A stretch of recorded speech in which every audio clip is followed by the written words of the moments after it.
ये कहानी है एक चुड़ैल की जो एक व्यक्ति के पीछे पड़ गई थी। ये चुड़ैल उस व्यक्ति से बहुत कुछ दिल की बातें करती थी। इस चुड़ैल का तो यहाँ तक कहना था कि उसको उस व्यक्ति से प्यार हो गया है और वह सदा के लिए उसका बनकर रहना चाहती है। ये कहानी आज से 24 से 25 साल पहले की है, जब गांवों के अगल बगल में बहुत सारे पेड़ पौधे, झाड़ियाँ आदि हुआ करती थी। जगह जगह पर बसवाड़ी, महुआनी यानी महुआ का बगीचा आदि हुआ करते थे। गांवों के बाहर निकलने के लिए कच्ची पगडंडियाँ थी, वह भी मूंछ आदि पौधों से घिरी हुई। ऐसे समय में भूत प्रेतों चुड़ैलों का बहुत ही बोलबाला था। लोगों को इन अनसुलझी आत्माओं के डरावने अनुभव हुआ करते थे। यहाँ तक कि ये रोएं खड़ी कर देने वाली आत्माएं के कुछ नाम भी हुआ करते थे, जो इनके काम या रहने की जगह आदि पर रखे जाते थे। जैसे पंडित जी के श्रीपल पर की चुड़ैल, नटुआबीर बाबा, बड़की बारी वाला भूत, बसवाड़ी में की चुड़ैल, सारंगी बाबा इत्यादि। तो आइए आप लोगों को उस चुड़ैल से मिलवाता हूँ जो एक आम के बगीचे के कोने में स्थित एक बांस की कोठी के पास बैठी हुई थी। इस बगीचे के कोने में एक बसवाड़ी भी थी, जिसमें बांस की 3-4 कोठियाँ थी। आम का मौसम था और इस बगीचे के हर पेड़ की डालियाँ आम से लदकर झूल रही थी। दिन में बहिरू बाबा के घर का कोई व्यक्ति दिन भर इन आमों की रखवाली करता था, पर रात को रखवाली करने का जिम्मा बहिरू बाबा का ही था। रात होते ही बहिरू बाबा खाने के बाद अपना बिस्तर और बसखटिया उठाते थे और सोने के लिए इस आम के बगीचे में चले जाते थे।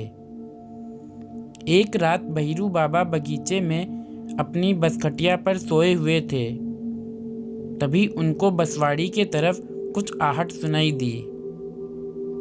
बहिरू बाबा तो जग गए, पर खाट पर पड़े पड़े ही अपनी नज़र बसवाड़ी की तरफ घुमा दिए।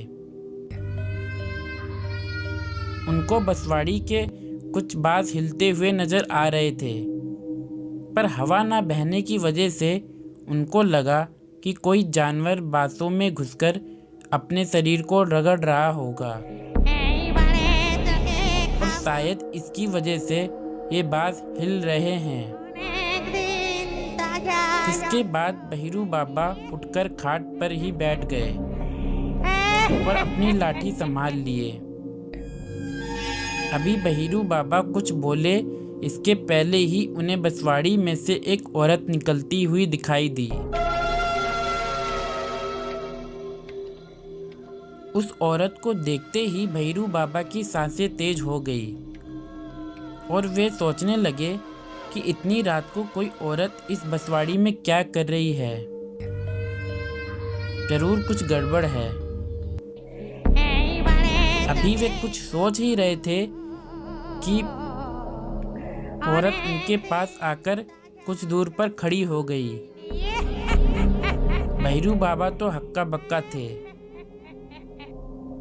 उनके मुंह से आवाज भी नहीं निकल रही थी, पर कैसे भी हिम्मत करके उन्होंने पूछा कि तुम कौन हो और इतनी रात को यहाँ पर क्यों आई हो।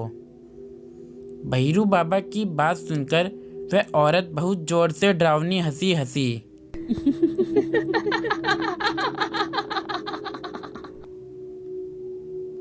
और बोली, औरत हूँ और तुमको यहाँ सोते हुए देख रही हूँ और धीरे धीरे मुझे अब तुमसे प्यार हो गया है। मैं सदा तुम्हारी होकर रहना चाहती हूँ।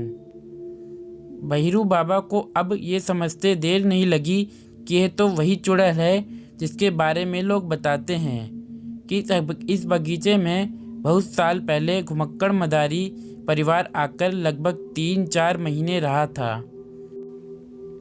और एक दिन कुछ लोगों ने उस मदारी परिवार की एक 20-21 साल की बालिका को इसी बसवाड़ी में मरे पाया था और मदारी परिवार और बालिका चुड़ैल बन गई थी क्योंकि उसकी हत्या गला दबाकर की गई थी।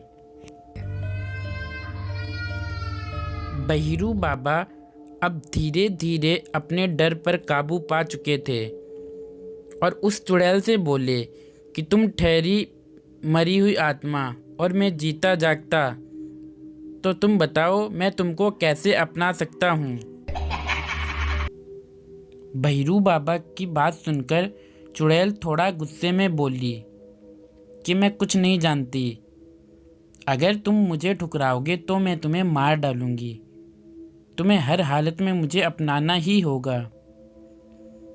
अब बहिरू बाबा कुछ बोले तो नहीं, पर धीरे धीरे हनुमान चालीसा पढ़ने लगे। वह चुड़ैल धीरे धीरे पीछे हटने लगी, पर बहिरू बाबा को चेतावनी भी देती गई कि हर हालत में उनको उसे अपनाना ही होगा। इस घटना के बाद तो बहिरू बाबा की नींद ही उड़ गई और वह अपनी बस खटिया उठाए घर चले गए। दूसरे दिन रात को बहिरू बाबा ने बगीचे में ना सोने के लिए बहाना बनाया और घर के बाहर दरवाजे पर ही सो गए। अरे ये क्या, रात को उनकी अचानक नींद खुली तो वे क्या देखते हैं कि उनके साथ कुछ गड़बड़ हो गई और कोई औरत उनके पास सोई हुई है। बहिरू बाबा फौरन जग गए और उस औरत से पूछने लगे कि कौन हो तुम। वह औरत डरावनी हंसी हंसी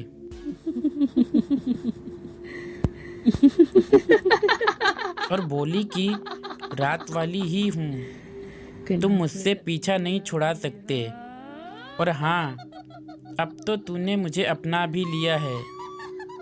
अब प्रतिदिन रात को वह चुड़ैल बहिरू बाबा के पास आने लगी और बहिरू बाबा चाहते हुए भी कुछ ना कर सके। इस घटना को चलते 20-25 दिन बीत गए। अब बहिरू बाबा में पहले वाली ताकत नहीं रही, वे बहुत ही कमज़ोर हो गए थे और उनके घरवाले ये नहीं समझ पा रहे थे कि आखिर इनको क्या हो गया है।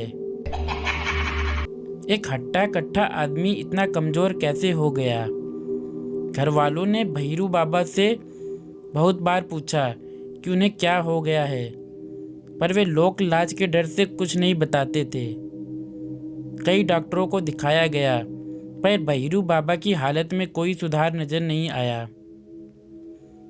एक दिन गांव में नाच आया हुआ था और बहिरू बाबा अपने संगतिया लोगों के साथ नाच देखने गए हुए थे।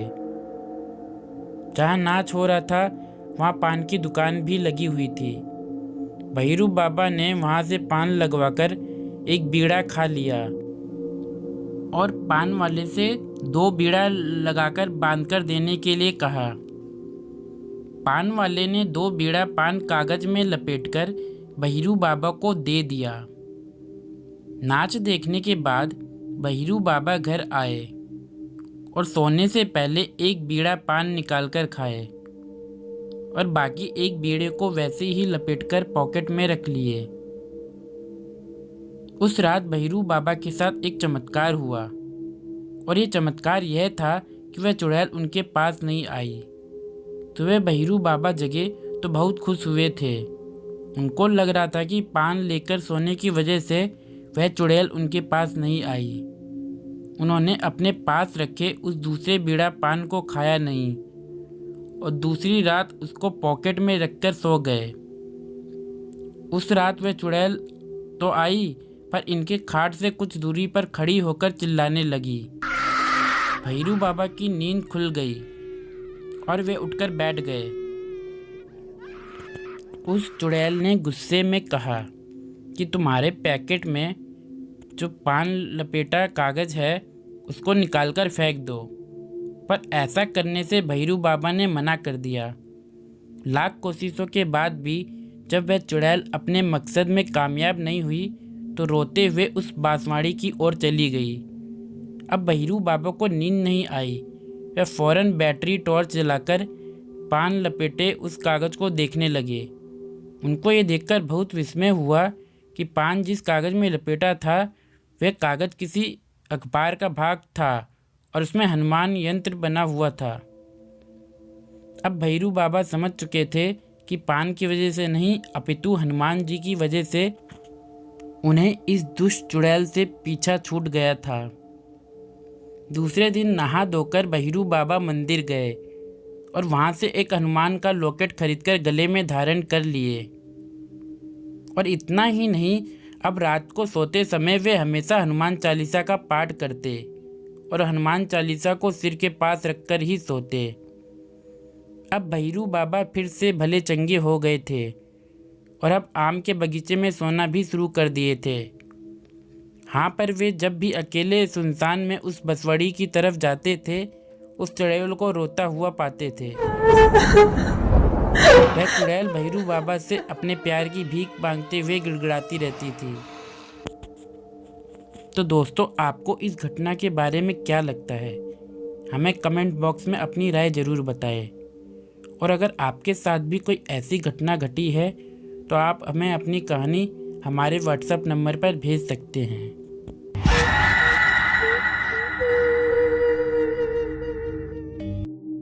अगर वीडियो पसंद आया तो इस वीडियो को लाइक करें, हमारे चैनल को सब्सक्राइब करें, साथ ही बेल आइकन दबाकर ऑल का ऑप्शन ज़रूर सेलेक्ट करें हमारी वीडियो सबसे पहले देखने के लिए।